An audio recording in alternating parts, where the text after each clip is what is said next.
Ny mofinaina isan'andro atolotry ny mpitandrina rakotina valina maoly.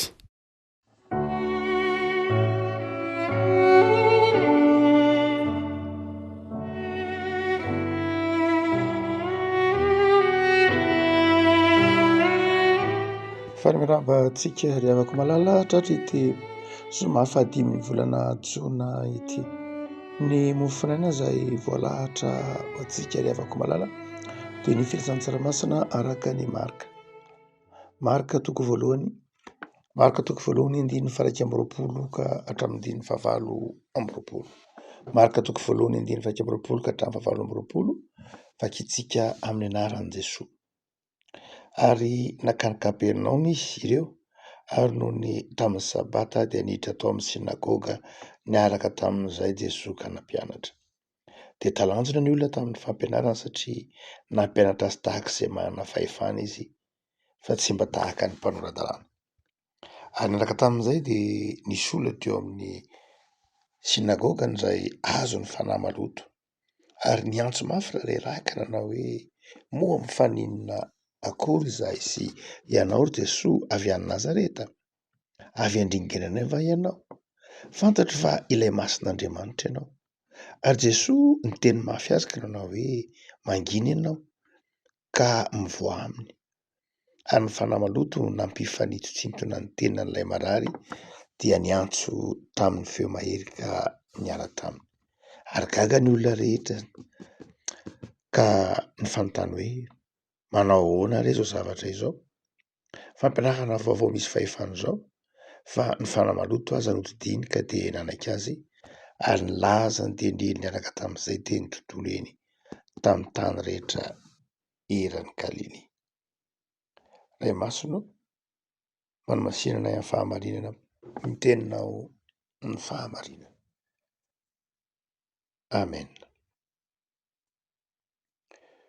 Ry havako, tantara izay anokafan'ny marika ny filazantsarany na ny filazantsara tantarainy sy ambarany ity toko voalohany ity izay maneho ny maha Andriamanitra an'i Jesoa. Ity no fahagagana tantarainy marika voalohany indrindra. Amin'ireo marika dia mitantara fahagagana maro isan-karazany, mitantara ny asan'i Jesoa. Fa rehefa avy niresaka momba ny fiantsoana any André sy Jakôba ary Jaona sy Petera, i marika izany hoe nanao zava-dehibe ny fiantsoana. Amin'ny marika dia izao ny filazantsara manomboka eo amin'ny fiantsoana. Manomboka amin'ny fiantsoana mpanompon'Andriamanitra. Tsy dia izay loatra raha ohatra ka amin'ny Matio na mamaky Lioka isika, fa amin'ny marika dia manomboka rehefa avy nitanisa lafin-javatra vitsivitsy marika dia manomboka eo amin'ny fiantsoana mpianatra ho apôstôly ny filazantsara. Melokely ny hono batisan'i Jesoa izay an Jesoa manokana. Fa ny filazantsara izany dia manomboka amin'ny antsoina hoe antson'Andriamanitra. Manomboka amin'ny fiantson'Andriamanitra mpanompo hitory ilay filazantsara. Dia aorian'izay mitantara ilay fahagagana marika. Ina ilay fahagagana? Ilay fanasitranana nataon'i Jesoa ilay lehilahy izay demoniakina nisy fanahy maloto. Raha somary mijery ilay antsipiriana ilay teny voasoratra isika ry havako dia mahatsapa lafin-javatra roa momba ny ataontsika hoe ny fiainam-panahy antsika kristiana. Voalohany dia asehon'ny marika ny tapany voalohany na ny marimarina kokoa tapany voalohany sy ny tapany farany dia asehon'ny marika ny sary fa Jesoa dia fampianaran'i Jesoa dia fampianarana hafakely. Hoy ny marika manao hoe mampianatra ny olona tamin'ny fahefana, tsy tahaka ny mpanoran-dalàna. Nampianatra tamin'ny fahefana. Inona ary no tiany marika lazaina raha ohatra ka miteny izy manao hoe nampianatra ny olona tamin'ny fahefan'i Jesoa, ka nahatonga ny olona talanjona gaga nandre ny fampianarana. Fa inona no tena nampiavaka ny fampianaran'i Jesoa tamin'ny fahefana ny mpanoran-dalàna? Mpanoran-dalàna nge nanao sola scriptura koa satria ny mpanoran-dalàna raka izany lalàna izany dia niaina tamin'ny soratra masina izy. Soratra masina izay nahazatra azy ny testamenta taloha. Fa inona ny tena nampiavaka ny fampianaran'i Jesoa tamin'ny fampianarana de tsy mpanao-dalàna izay nahazatra ny olona zay reny ny olona fa inona ny tena nahatonga azy ny teny manao hoe mampianatra ny olona amin'ny fahefana. Ny zavatra tsapanao amin'ny fampianaran'i Jesoa amin'ny toro-teny amin'ny fampianarana de zao zavatra telo. Ny voalohany any dia fampianarana izay mampianatra mahatonga ny olona mandray ny tenin'i Jesoa ho tenin'ny fahefana dia Jesoa maneho an'Andriamanitra amin'ny tena endriny marina. Marina fa voalaza ny zoatra masina ny momba an'Andriamanitra, momba ny didy folon'Andriamanitra fa izao Jesoa tena nampahafantatra an'Andriamanitra amin'ny tena endriny marina, tsy endrika tarehy loatra io fa amin'ny tena toetrany marina, amin'ny tena maizy azy marina. Jesoa nampahafantatra an'izay, nampahafantatra ny olona mahandriamanitra fitiavana azy, mahandriamanitra mamonjy ny olona ao anatin'ny fahoriana azy, mahandriamanitra miaino azy. Ary izay tsy hita tao amin'ny fampianaran'ny mpanao-dalàna sy ny fariseho. Fampianarana mpanao-dalàna sy ny fariseho dia fampianarana izay manome endrika diso momba an'Andriamanitra. Inona le endrika diso momba an'Andriamanitra? Manome endrika diso an'Andriamanitra amin'ny lafiny hoe toa Andriamanitra mitsara, Andriamanitra tsy mamindra fo, Andriamanitra masika, Andriamanitra izay lavitra ny olona, Andriamanitra mitaky amin'ny olona, Andriamanitra manery ny olona, Andriamanitra toloran'ny olona. Fa ny Andriamanitra izay tantarain'i Jesoa toy izany, ny Andriamanitra nambaran'i Jesoa de zao Andriamanitra fitiavana, Andriamanitra manome, Andriamanitra izay eo akaikin'ny olona, mandre ny olona, tia ny olombelona. Amafisin'ny Jaona rahateo io, toy izao ny tiavan'Andriamanitra izao tontolo izao, nomeny ny zanany natokana mba tsy ho very zay rehetra mino azy. Andriamanitra niraka ny zanaka ho amin'izao tontolo izao, tsy hanameloka izao tontolo izao fa mba hamonjen'izao tontolo izao.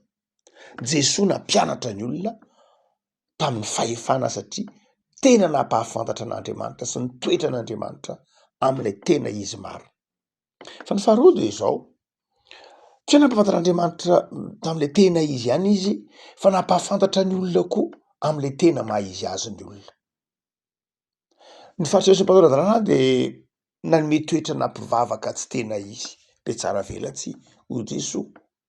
Fa Jesoa kosa rehefa niresaka momba ny olombelona dia niresaka ny olombelona amin'ny tena toetra ny olombelona, zany hoe nampahafantatra ny olombelona ny tena toetra ny olombelona izy. Ny fahotana mantsy nanakona ny fijerintsika ny tenantsika ka tonga manamary tena isika, tonga manana fijery diso ny tenantsika isika, ka eritreretintsika ho tsara isika ka tsy tsara, eritreretintsika ho mendrika isika ka tsy mendrika, eritreretintsika ho be fitiavantsika kay mafy fo.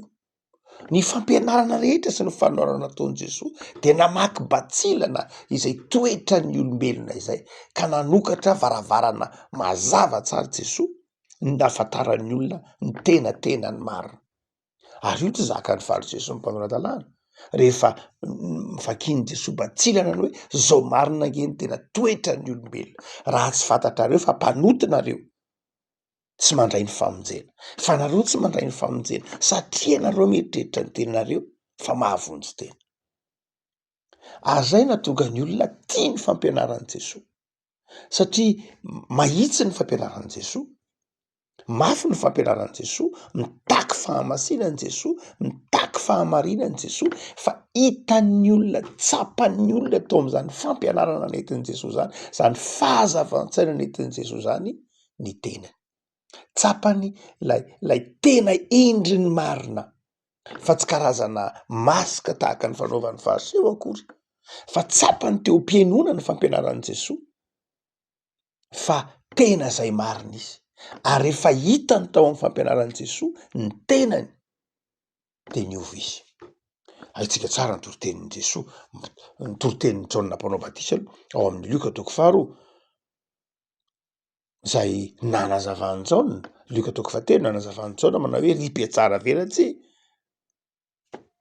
iza mitaonanareo andositra ny fahatezerana ho avy ry taranaka ny merarano fa Jesoa mihoatra lavitra noho zany ny fampianaran'i Jesoa ny teny ny fariseo sy ny mpanara-dalàna ny teny aniereo da lazao an'izany amboao zany ho Jesoa ary dia Jesoa na de nitory an'Andriamanitra fitiavana nampafantatra an'Andriamanitra fitiavana any tsy hoe nanamaivana ny fahotana sanatria ny vava na nanasoaso olona fotsiny fa sanatria ny vava fa tena nampahafantatra ny olona ny antsoina hoe olombelona izy ary nampahafantatra ny olona ny toetra ny maharatsy ny olombelona ka ilan'ny famonjena sy famelan-keloka ao am' Jesoa hitantsika amin'ny tantaran'ny zanak'Adama.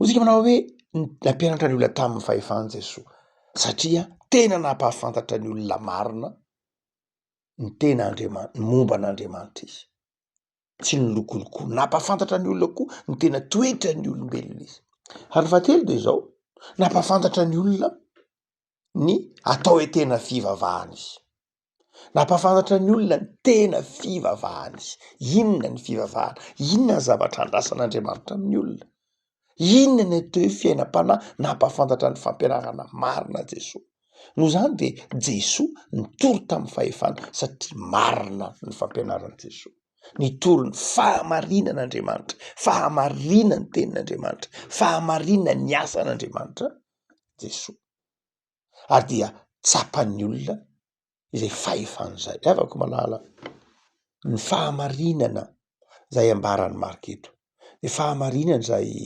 miorina amin'ny fitiavana an'Andriamanitra miorina amin'ny fahafantarantsika ny tenantsika amin'ny alalan'ny bitsiky ny fanahy masina ka mahatonga atsika mandiny tena sy mamantatra ny tenantsika mahatonga atsika mibebaka sy miova ary zay no antsoina hoe fampianarana misy fahefana fampianarana manova toe-tsaina fampianarana manova toe-po fampianarana manova fiarahamonina ny antony de zao satria marina satria mahatonga ny olona mahafantatra ny tenany mahatonga ny olona mahafantatra ny zavatra tsy ampy eo aminy mahatonga ny olona mahafantatra manala lay saritavan'ny olona ka mahatonga azy miantoraka amin'Andriamanitra mampandiny tena ny fampianarana tena izy hoy ny filazan'ny Marika eto nefako malala zay no tsy zakan'ny olona tsy zakan'ny fariseo tsy zakany satria nampiasa ny fivavahana ho fitaovana izy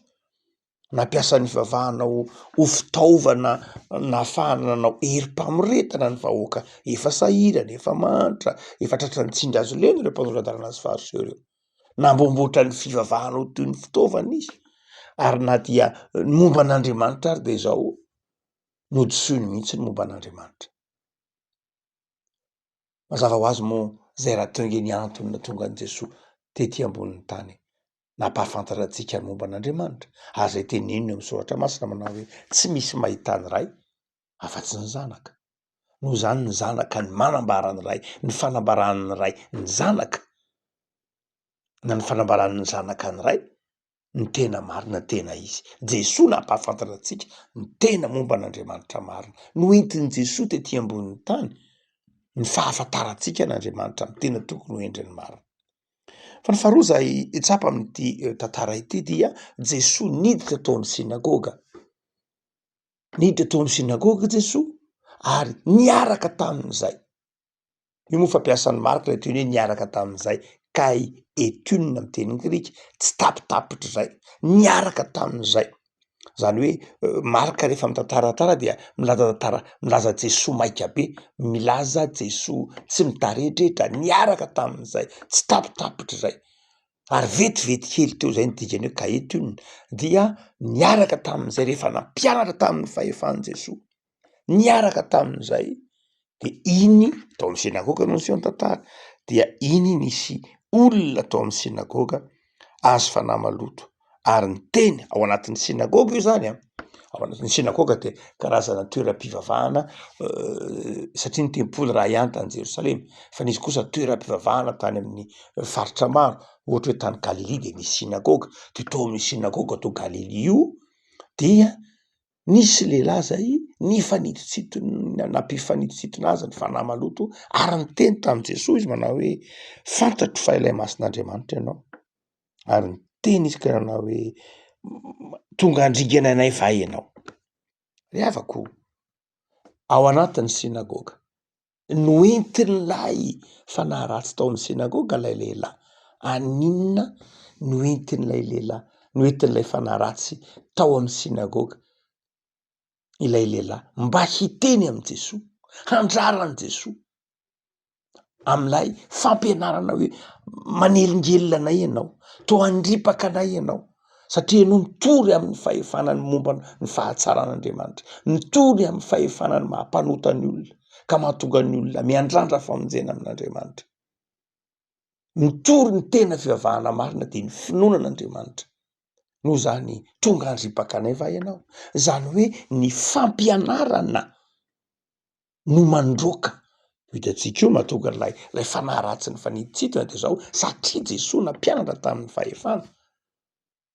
Indray mantsika mieritreritra manao hoe ahoana moa zany ny fandroahana ny asan'ny devoly sy ny devoly eo anivon'ny fiarahamonina amin'ny alalan'ny fampianarana, amin'ny alalan'ny tenin'Andriamanitra, rehefa mazava ao an-tsain'ny olona, rehefa mazava ao am-pon'ny olona ny fahefan'ny tenin'Andriamanitra, rehefa takatry ny olona ny finoanan'Andriamanitra velona ao amin'i Jesoa, ny mahampanota ny olona dia zao mizongozona ny fahefan'ilay ratsy.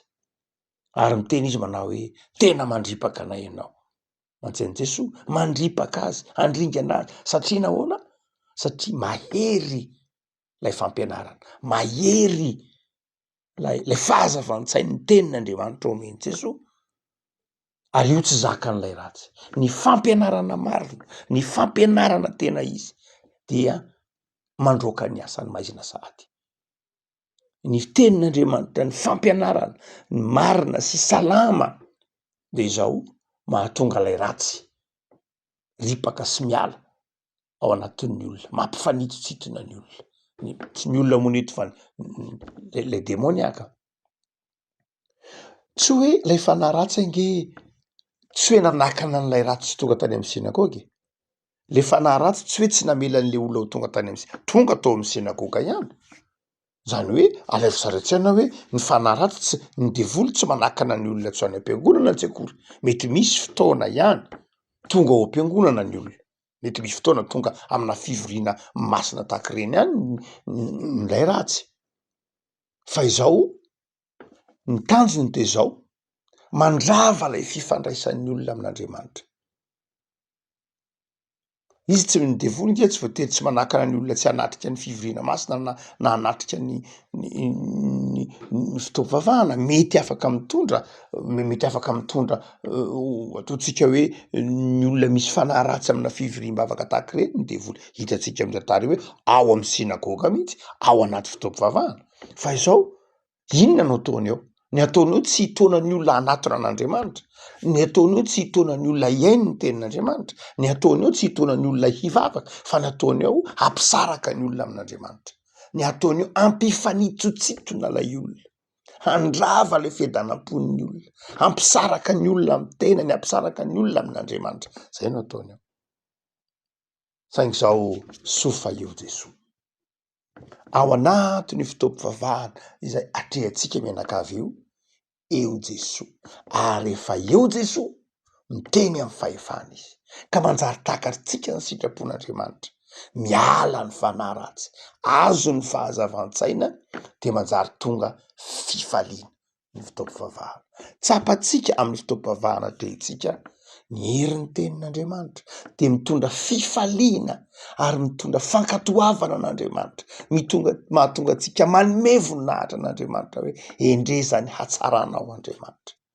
Riavako malala, rehefa tena mahatsapa ny herin'ny tenin'Andriamanitra, ny herin'ny fahefan'ny tenin'Andriamanitra, ny herin'ny fampianarana zay tariny omen'ny fanahy masina antsika amin'ny alalan'ny mpanompony sika, dia tsapatsika izany fitiavan'Andriamanitra izany, ka miala ny fanahy ratsy, miala ny fanahy manimba ny olombelona, fa manjary tonga kosa ny fanahy nitaona antsika hidera sy hanome voninahitra an'Andriamanitra. Zany no heriny antsoina hoe fitoriana ny filazantsara. Ny filazantsara manafaka, ny fitoriana ny filazantsara manafaka manafaka ny olona amin'ny karazam-patokana maro isan-karazany. Ny filazantsara dia izao mahatonga fifaliana ny fandraisana azy, miteraka fanomezam-boninahitra ny fandraisana azy. Noho izany amin'izao zoma zao dia irenao hizara ny tenin'Andriamanitra, hizara ny fifalian'Andriamanitra, fa sambatra izay manana an'Andriamanitra ho Andriamanitra ny ary mahatoky fa mitondra fifaliana hatrany ny filazantsara. Mivavaka isika. Tombasoranao sainao ny amin'ny teninao izay mampahery anay. Ny filazantsara izay asainao torian'ny fiangonana dia manafaka, mandrava ny asan'ny maizina, mandrava ny asan'ny ratsy rehetra mampisaraka anay aminao. Saotra Tompo fa maika ny fitokiana ny filazantsara ka dia manome anay herim-panahy sy tanjaka ianao, ahafahanay mandroso hatrany amin'ny asa tsara.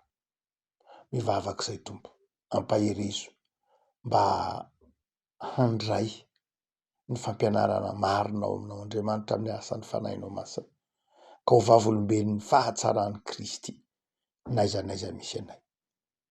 Mivavaka izay Tompo ho an'ity tontolo andronay ity, ataovy tontolo andro hifalianay amin'ny filazantsara, ataovy tontolo andro hizaranay fiadahana sy fifaliana ity tontolo andro ity, ary ataovy mahavokatra amin'ny asa tsara izahay.